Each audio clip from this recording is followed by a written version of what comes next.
Hello guys, and today we're gonna solve the machine called Sau on the Hackthebox. It's an easy machine. Uh, so let's just get right into it. I've started the OpenVPN session.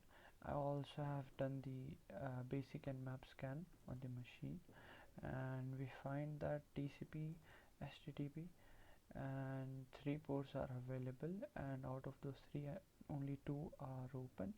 HTTP is filtered, right? So what does that mean? Filtered basically means that maybe there's a firewall that's kind of um,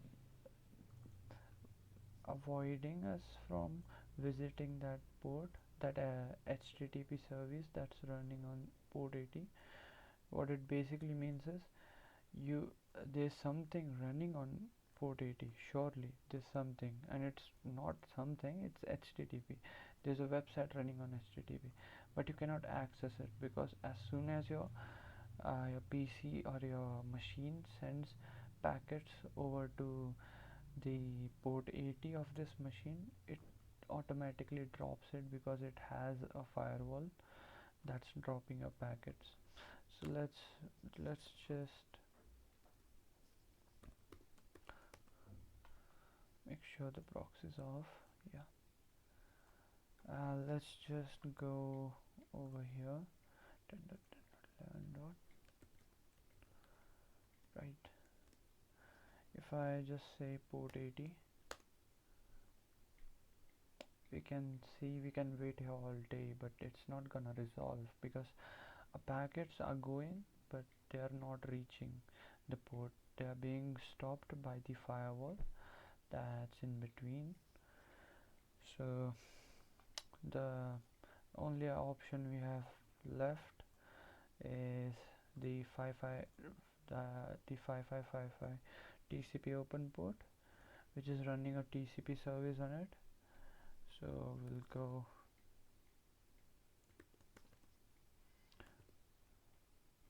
555. This still hasn't resolved. As you can see, I'm just gonna close it off. So what do we have here? It's a basket website, as you can see. uh, Create a basket. I had already created a basket, but let's just go and create a new one for the sake of the video. This is my token number. Let's copy it down somewhere.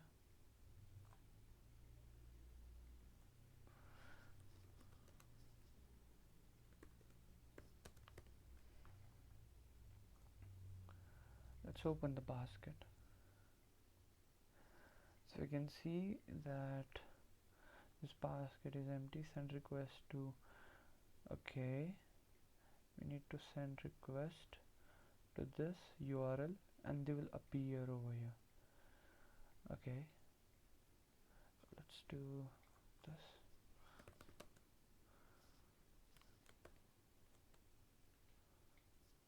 No,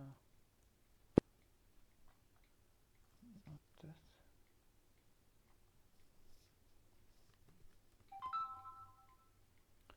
Sorry about that. Okay, now that I had sent, uh, it should show up over here. Yeah, here you go. If I send another one,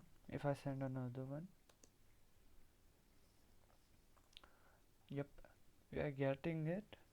Um, let's just see the other options that it provides. What's this?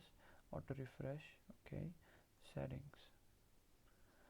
Huh, this kind of feels suspicious because what it's doing is it's saying us that when we send a request to this, to basically this, right, when we send a request to this, it will forward it to someplace else. Now we are just gonna forward it to 127.0.1, which is the local website, or the or in most cases the HTTP port that we found on this machine, it is basically running on this IP address. On most cases, this is the case on most of the times, because it runs on the local host, right? 127.0.0 apply. Basket is reconfigured. We'll just delete these, right? Okay, let's send.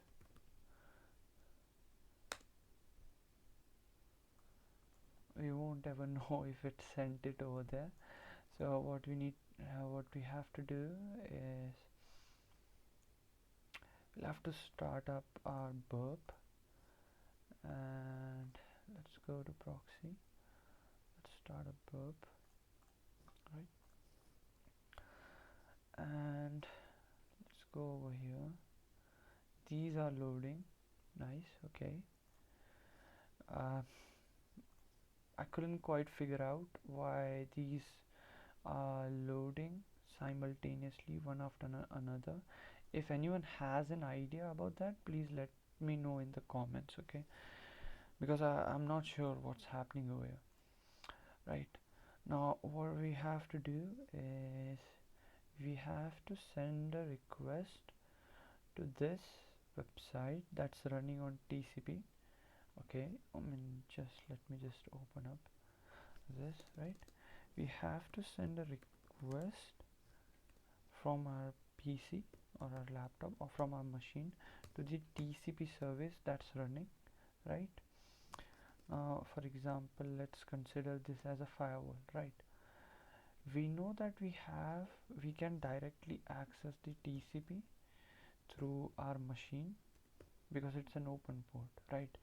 Now let's say only the TCP port or the service that's running on the TCP port, only that service can communicate with the HTTP service that's running on port 80, right?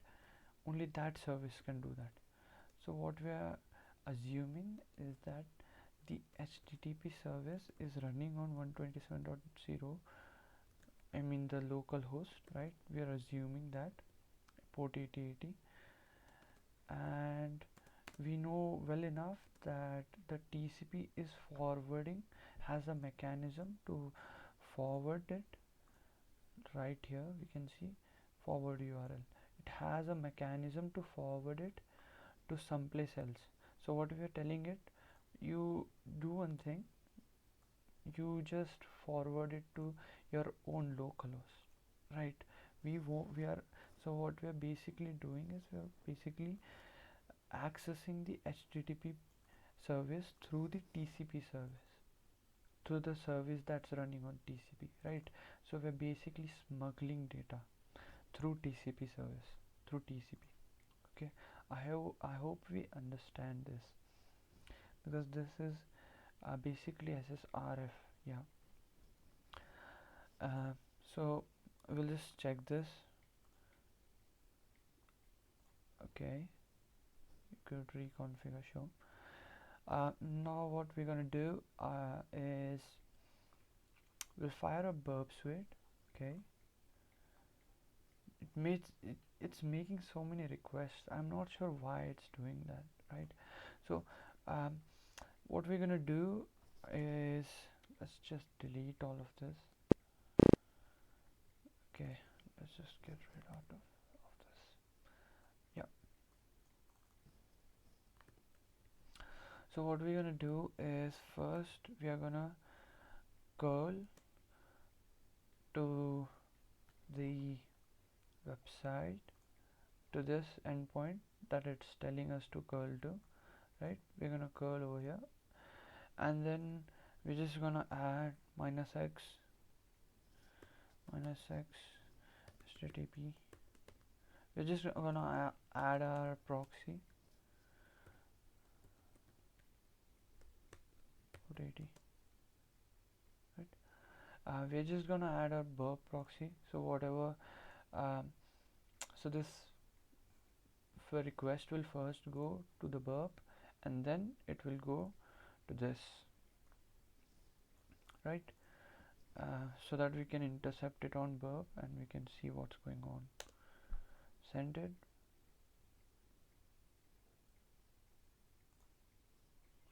Did it work? Oh, what's happening?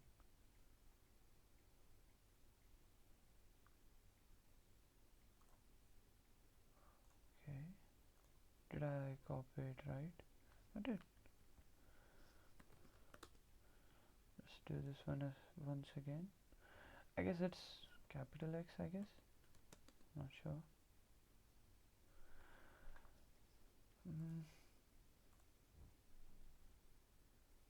It's not working.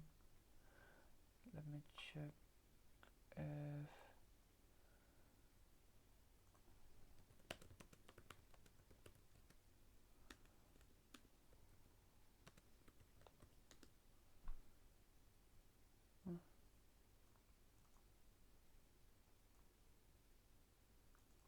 yeah, this is right.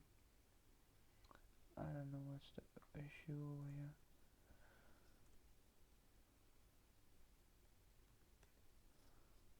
127. Oh, damn it. My bad. Yeah, sure. It comes over here. It shows up over here. I'm pretty sure the burp has intercepted it somewhere over here. Here we go.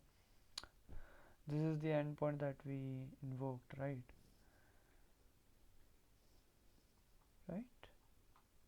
Yeah, this is it. Let's send it to the repeater. Let's take a look at it. So what's happening over here is it's sending all this data.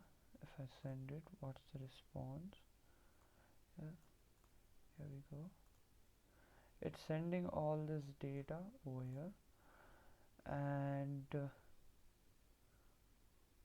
we have something called, yeah, we have a referrer over here. Let's get rid of this. Let's see what we get. No content. Okay.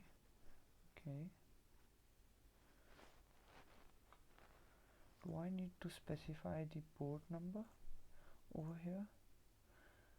Because let's just specify the port number over here. Okay, apply. Okay, that's the one, right? Yeah, let's send it over. Still nothing. Okay,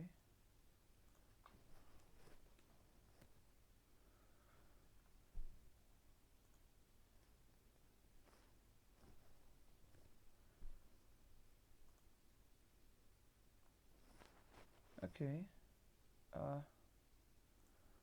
Let's say http localhost, or we could say 27.0.0.1 right? Let's see if the referral does something. It's not doing anything. Oh, this is the wrong one. That's not the endpoint I'm trying to invoke. Oh my god, what's happening today? Let's see if this works.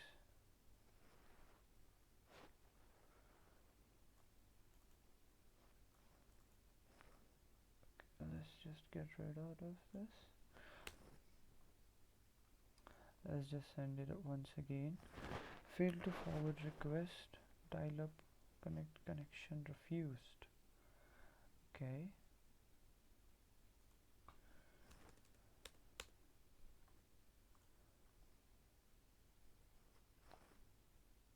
Maybe a get.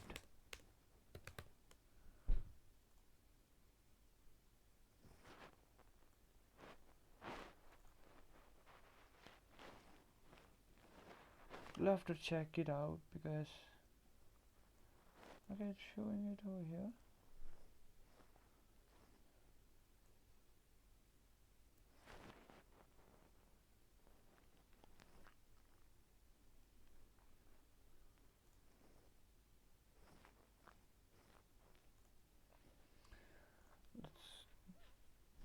keep the, no, we have to keep this. Okay,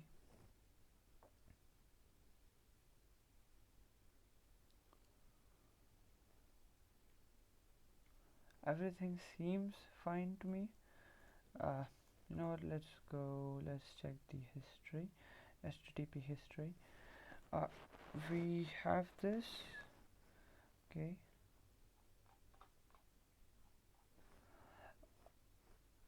let's do one thing, let's intercept.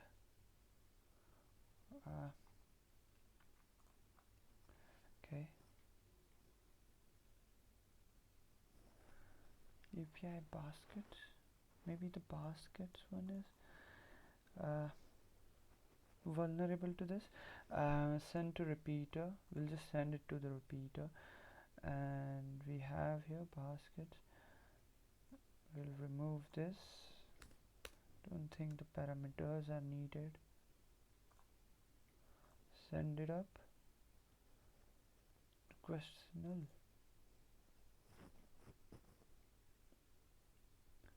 Okay,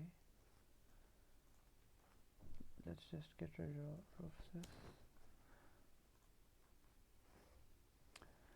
What I want it to do is I want it to direct it to its localhost, but it does not seem to do that.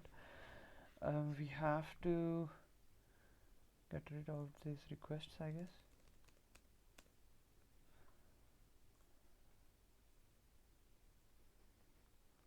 Moved permanently. Wow, that's something new. Send it over.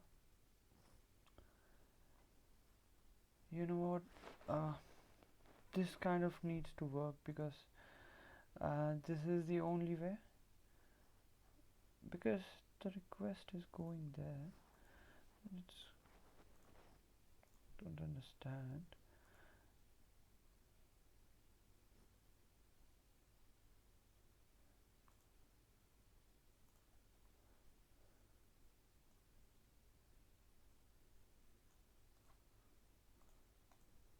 And it's not even showing up here.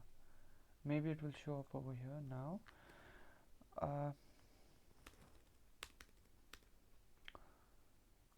Let's see if it shows up over here. It's not. That's not the endpoint that we are looking.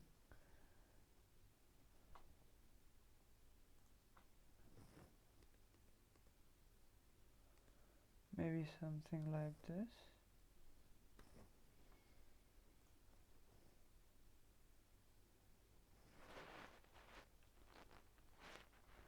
Fail to forward request. Get HTTP 127.0.0.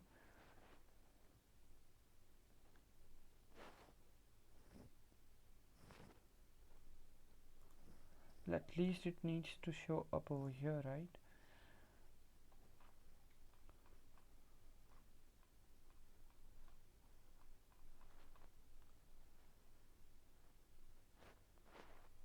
We'll do one thing, right? Let's get rid of this, and let's go over here. Let's see what's the matter. Oh, did I just break it? Sure, something's going on. Yeah, I have kept the intercept on like a dumb idiot. Ah, now they're logging. Jesus. Okay.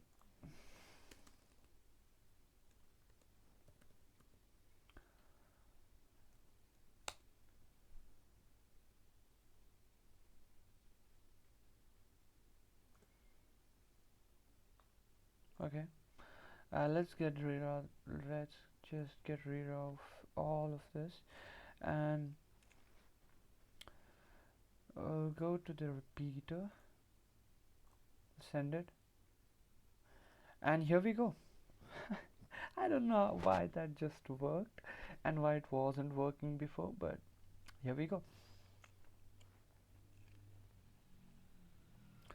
You can just render this page. wait for it. Wait, yeah, here we go. uh, this says that it's powered by Maltrail version 0.53. I did some digging up, and Maltrail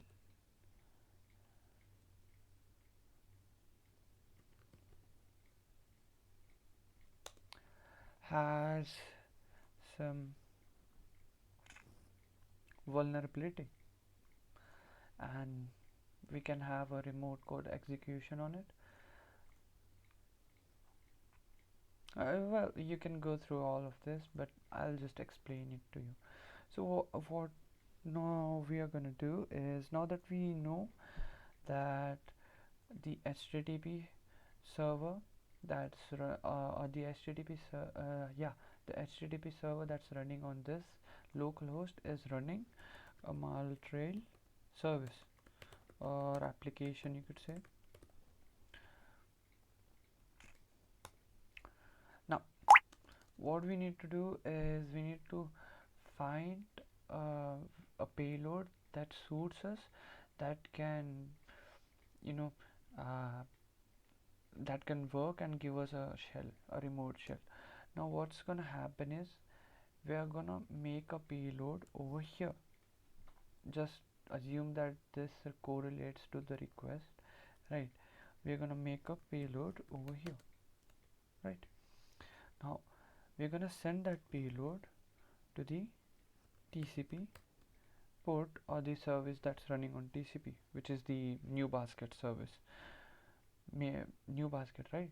Request basket, sorry.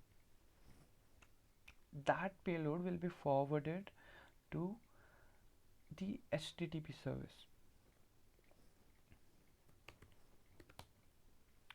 Now basically, what I read on this Maltrail vulnerability is that it's a command injection vulnerability, and I found something over here that could be of great help to us. I'll just copy this and I'll explain it to you what this payload is doing, right? Okay, now what's happening over here is we are curling the endpoint that we want to curl, right? And we have set that endpoint to forward all the requests to this endpoint. I hope you're getting my point, right? Point, that's too much of points in one sentence.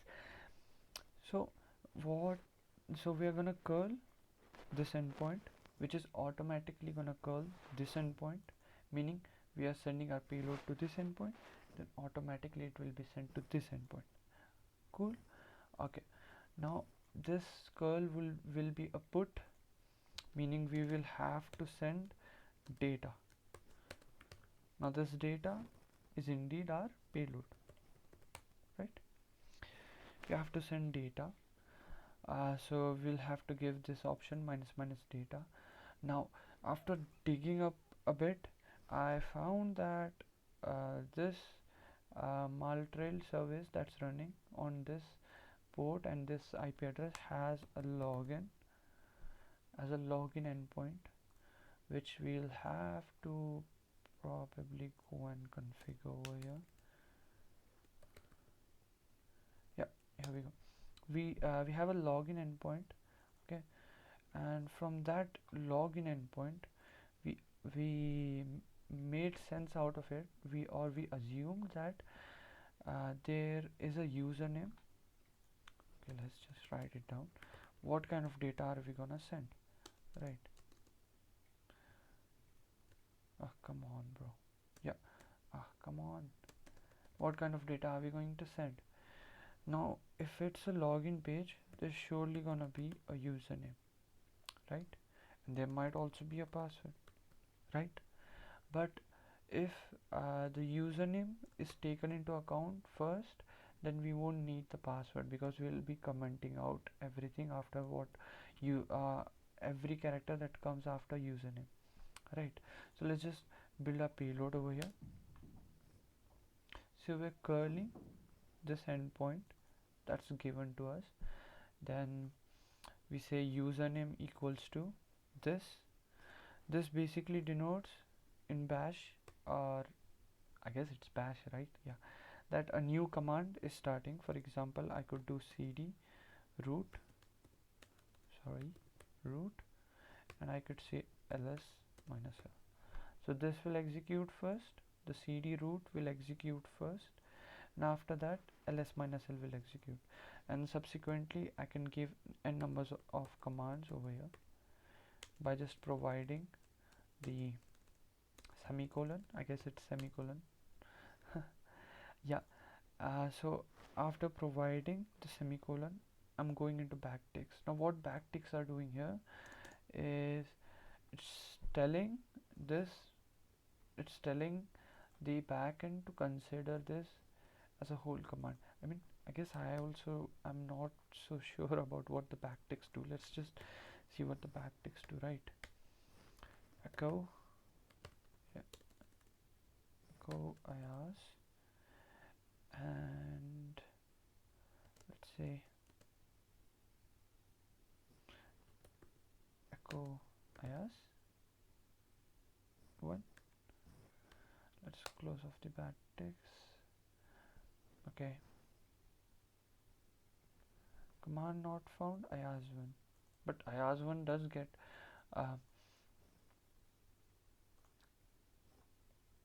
okay, let's just, you know what, let's just go what the backticks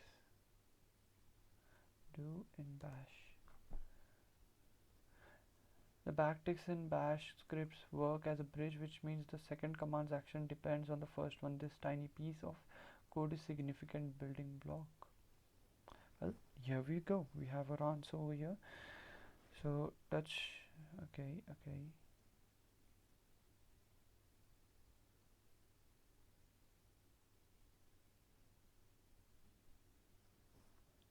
so it's something that helps us to run multiple commands, I would say.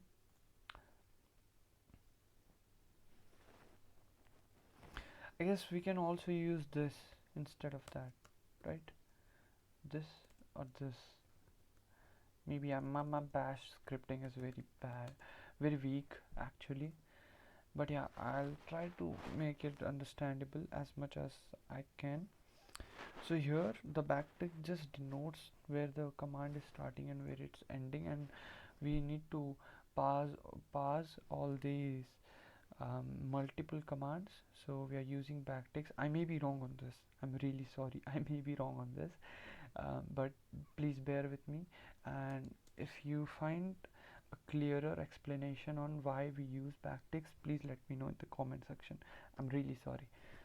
Yeah, and this thing, uh, that's in the echo, that's the argument to the echo command, is has been encoded with bs64 encoding. Now what is that basically? So this is basically where did that go? Yeah, this is basically this, right? So what we are doing is, let's just show you Python script for reverse shell.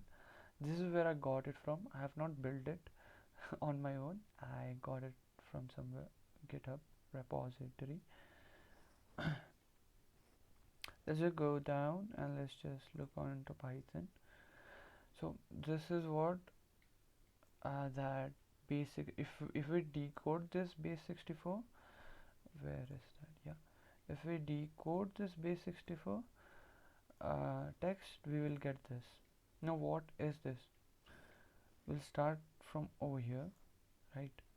Import socket. I mean, this looks pretty clean, right, compared to that. Yeah, we're importing socket, subprocess and OS, right? We're creating a socket, a network connection to the attacker's machine. We are basically creating a reverse shell.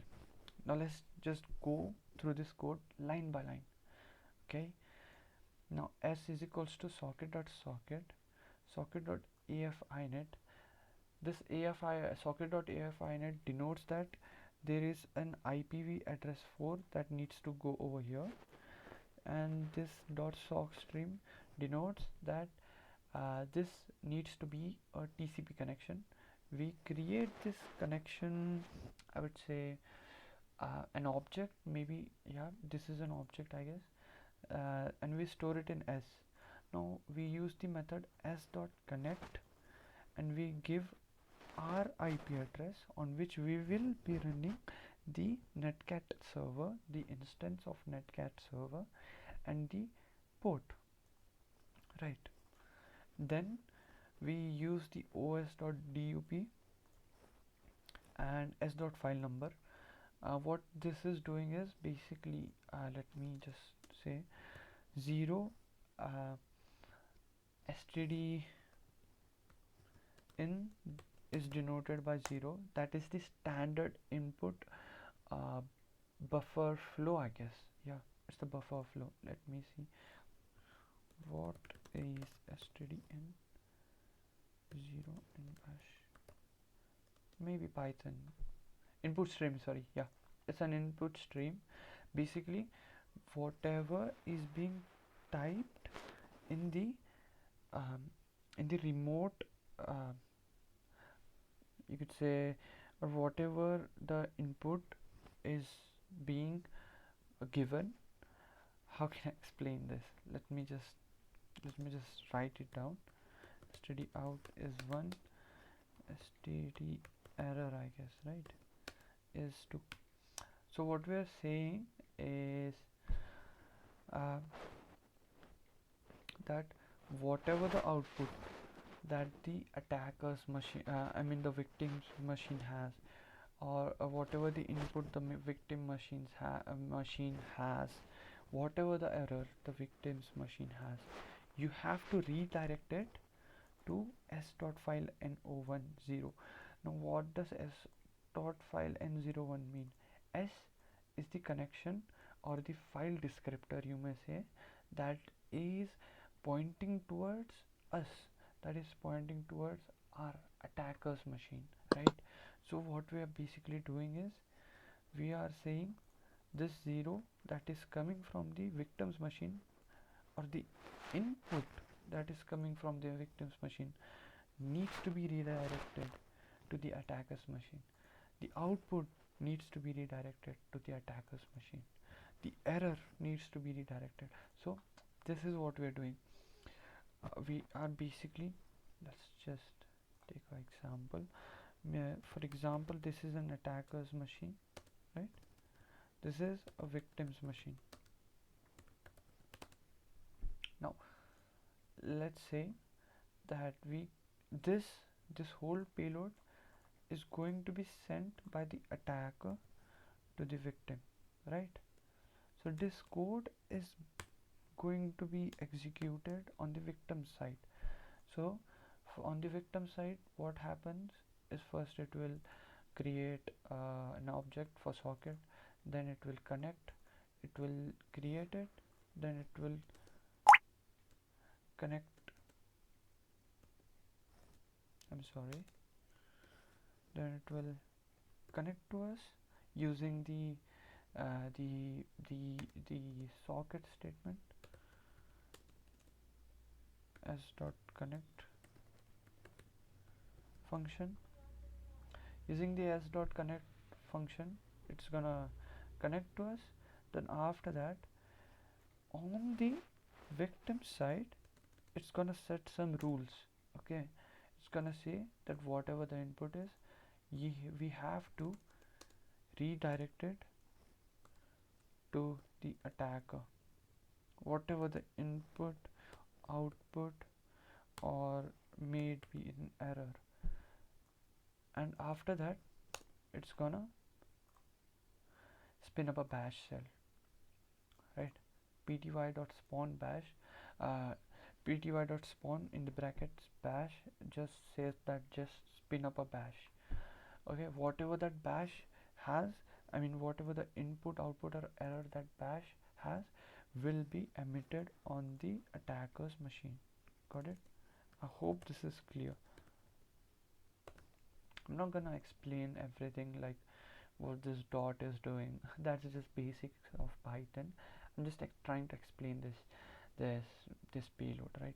Now we can create a different file for this, and we can run the Python script, but what I like better is just send it as raw as possible. So what we're gonna do is, first we're gonna curl, then echo. We'll echo out the whole thing, right? We'll echo out the whole thing. Now if we are sending it like this, we need to, sorry, if we are sending it like this, first of all, there are many websites in the internet that can convert this code into base 64, right? Now let me just clear out one more thing. The payload that I'm using is this. Basically what I said is correct. It was till over here, but we also need to give the python minus c, right? This is necessary to run all of this code.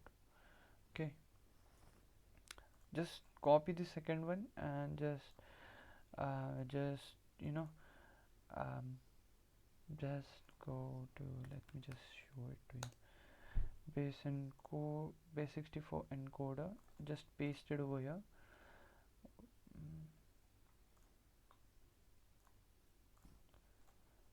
One more thing that we need to do over here is we need to write python 3, because I used python, just python, but it did not work for me, and we need to change this IP address to 10.10.16.39. This is the IP address my server is going to run on, and I'm gonna choose the port number of 7000.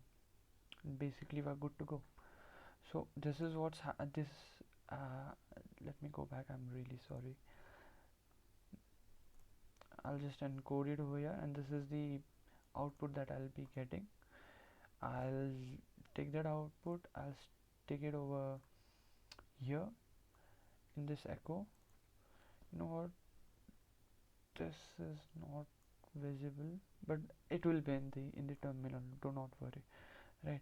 After that, what I'm doing is I'm piping this into what we did in our last machine, piping this into the next command, meaning this output, the output of this whole thing, which will be just this thing, will go into the base 64 command and will be decoded. Minus d means decoded, and then that will go into the bash. Cool. So we'll just run this and see if it's working.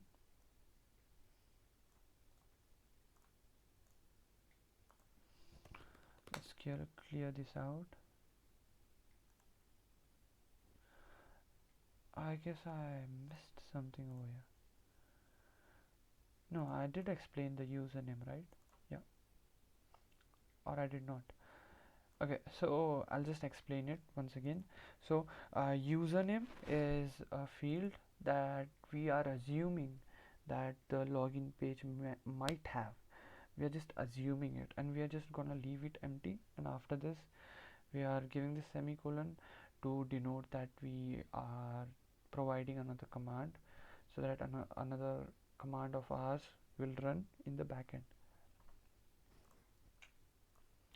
Let's start up a server. Let's just say 7000.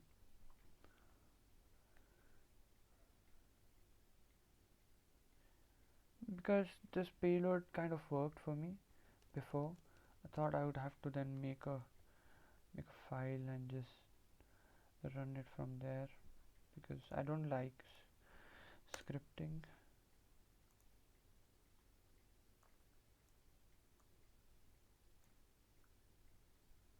Yep, here we go. We have a reverse shell over here. Now what we're gonna do is, let me just say, who am I? I'm Puma. Nice. So what I found is that there are two flags over here. Yeah, there are basically two flags over here. As far as I know, the first flag, we do not need to be root to find it. Let's say ls.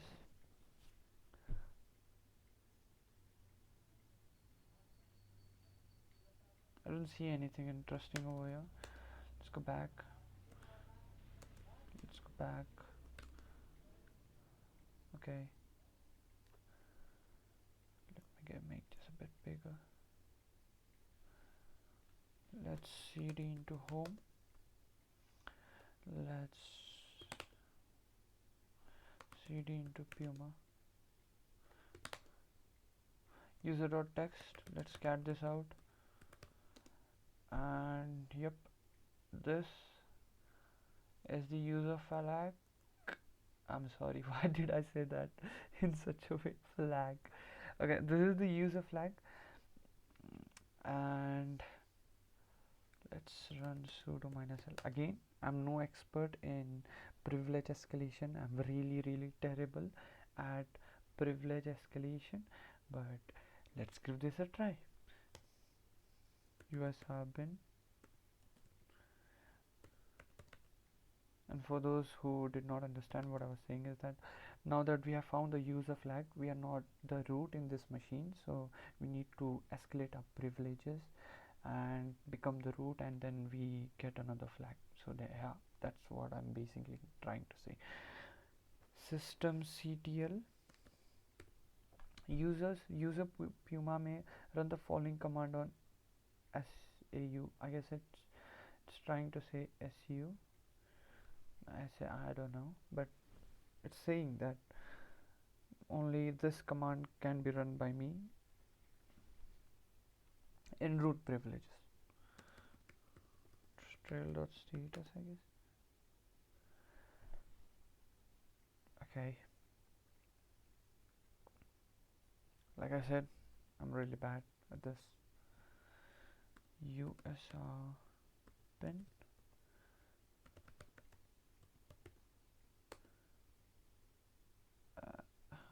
Okay,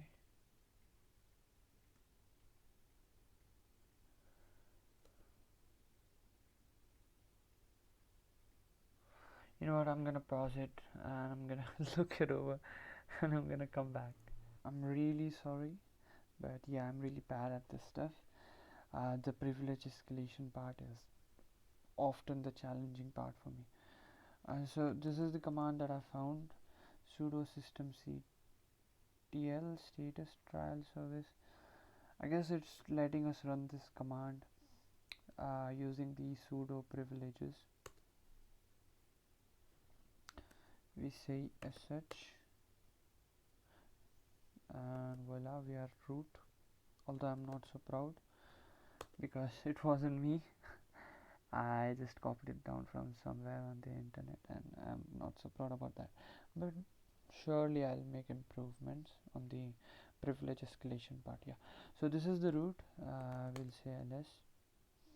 user.txt is the same text file that we found as a normal user before, just moments before. So what we're gonna do is we're gonna go back further. Let's see if this is right. Okay, I see a root directory over here, so let's cd into that root ls, and here we go. We have our root flag. So thanks for watching, guys. If you feel like maybe you can give me some tips on basically the backticks, what the backticks are doing, because I acknowledge that I couldn't explain it to you in a better fashion compared to the other things that I hope I explained to you in my best knowledge. But yeah, I hope you'll overlook that, and maybe someday I'll be good at privilege escalation too. So thank you for watching, guys, and do not subscribe, I guess. I mean, please subscribe. I'm just kidding. Yeah, I'm awkward on camera.